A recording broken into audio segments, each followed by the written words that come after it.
नमस्कार,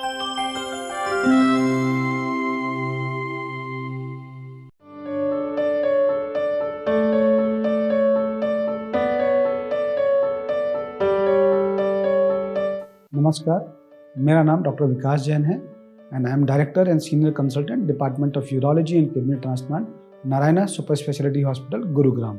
अगर हम डायग्नोसिस की बात करें कि पेशाब में झाग आ रहे हैं तो उसका कारण क्या है, कि वो यूरिनरी ट्रैक्ट इन्फेक्शन है कि या वो आपको प्रोटीन ज़्यादा जा रहा है, तो उसके लिए एक सिंपल टेस्ट जिसको हम लोग यूरिन रूटीन एग्जामिनेशन बोलते हैं वो करना पड़ता है। यूरिन रूटीन एग्जामिनेशंस बहुत ही सिंपल टेस्ट है, हर जगह ईजिली अवेलेबल है। इसमें अगर यूरिन में मालूम पड़ता है कि पस सेल्स बहुत आ रहे हैं तो इसका मतलब कि यूरिन में इन्फेक्शन के चांस हैं और इसको हम लोग फर्दर कंफर्म कर सकते हैं यूरिन कल्चर करा करके।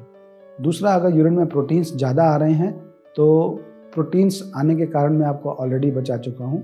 और तीसरा, अगर यूरिन रूटीन एग्जामिनेशन में आपको क्रिस्टल्स दिख रहे हैं तो इसका मतलब अंडरलाइंग स्टोन डिसीज है। तो एक simple test urine routine examination आपको क्लू दे सकता है कि आपकी पेशाब में झाग क्यों आ रहे हैं और फोमी यूरिन क्यों बन रहा है।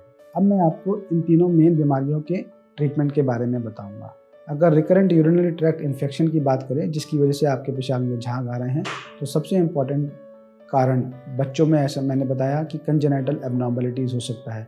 तो रिकरेंट यूरिनरी ट्रैक्ट इन्फेक्शन अगर एक बच्चे में हो रहा है तो हमें उसका इवैल्यूएशन करना पड़ता है कि उसके किडनी की बनावट या जेनेटो यूरिनरी ट्रैक्ट की बनावट में कोई ऐसी प्रॉब्लम तो नहीं है जिसकी वजह से उसको रिकरेंट यूरिनरी ट्रैक्ट इन्फेक्शन हो रहे हैं। और अगर कोई प्रॉब्लम निकलती है तो उसको हम लोग करेक्ट कर सकते हैं जिसकी वजह से ये प्रॉब्लम सॉल्व हो सकती है। दूसरा इंपॉर्टेंट कारण मैंने बताया कि अगर एल्डरली मेल्स जिनको प्रोस्टेट की प्रॉब्लम है, 50 साल से ऊपर हैं, तो प्रोस्टेट क्या करता है कि पेशाब के रास्ते में ऑब्स्ट्रक्शन बनाता है जिसकी वजह से बैक प्रेशर चेंजेस होते हैं और पेशेंट को रिकरेंट इन्फेक्शन होता है और उसको ये समस्या पैदा होती है। तो अगर ऐसा कुछ प्रॉब्लम है तो उसको हम लोग दवाइयों से भी ठीक कर सकते हैं, और अगर दवाइयों से ठीक नहीं होता है तो एक छोटा सा सर्जरी करके हम लोग प्रोस्टेट का ऑब्स्ट्रक्शन हटा सकते हैं जिससे कि रिकरेंट यूरिनरी ट्रैक्ट की प्रॉब्लम सॉल्व हो सकती है। तो अगर किसी एल्डरली मेल्स को इस तरह की प्रॉब्लम है तो वो हमारे पास आए और हम लोग this can be easily treated. दूसरे मुख्य कारण की बात करें और उसके ट्रीटमेंट की बात करें, प्रोटीनूरिया। पेशाब में प्रोटीन का आना एक कोई अच्छी बात नहीं है।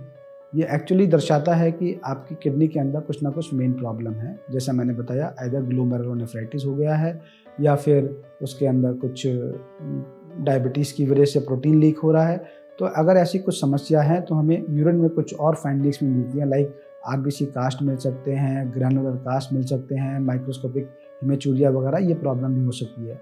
अगर ऐसा कुछ है तो आपको एक अपने नेफ्रोलॉजिस्ट को जल्द ही जल्द मिलना चाहिए, so that he can find out कि क्या अंडरलाइंग किडनी में प्रॉब्लम है, विच में रिक्वायर है स्मॉल किडनी बायोप्सी। अगर हम लेकर के देखते हैं उसमें हमें मालूम पड़ता है कि अंडरलाइंग ग्लोमेरुलर डिसीज़ क्या है और उसको हम लोग दवाइयों से ट्रीट कर सकते हैं। सबसे इम्पॉर्टेंट चीज़ जो मैं आपको बताना चाहता हूँ कि अर्ली डायग्नोसिस, कि एक छोटा सा यूरिन टेस्ट आपको बताता है कि आपको ग्लोमेरुलर डिसीज़ है। उसको आप अगर टाइमली डायग्नोस कर सकें किडनी बायोप्सी के द्वारा तो उसको हम लोग ट्रीट कर सकते हैं। अगर यही चीज़ हम लोग अर्ली डायग्नोसिस नहीं कर पाते और वो लेट स्टेज में चली जाती है तो काफ़ी दिक्कतें आ सकती है। तो a simple symptom like foamy urine can actually lead to a diagnosis of glomerular disease, early treatment and early resolution of your symptoms. Diabetes अगर आपको लॉन्ग स्टैंडिंग है और आपको झाग आ रहे हैं तो इसका मतलब आपकी डायबिटीज़ अनकंट्रोल्ड है। आपको अपने डॉक्टर से मिलना चाहिए so that diabetes can be controlled and this proteinuria, जो प्रोटीन लीक हो रहा है, वो कम हो सके। तीसरा कारण जो मैंने आपको बताया वो है पेशाब में क्रिस्टल्स आना।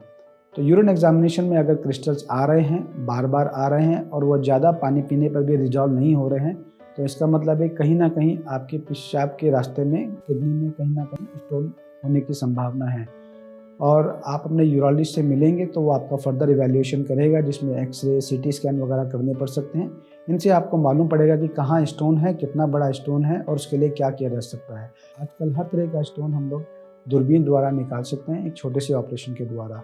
तो अगर आपके यूरिन में झाग आ रहे हैं और उसमें क्रिस्टल्स बार बार प्रेसिपिटेट हो रहे हैं तो एक अंडरलाइंग स्टोन डिसीज़ हो सकती है, जिसको डिटेल्ड इवैल्यूएशन पे हम लोग फाइंड आउट कर सकते हैं और ट्रीटमेंट दे सकते हैं।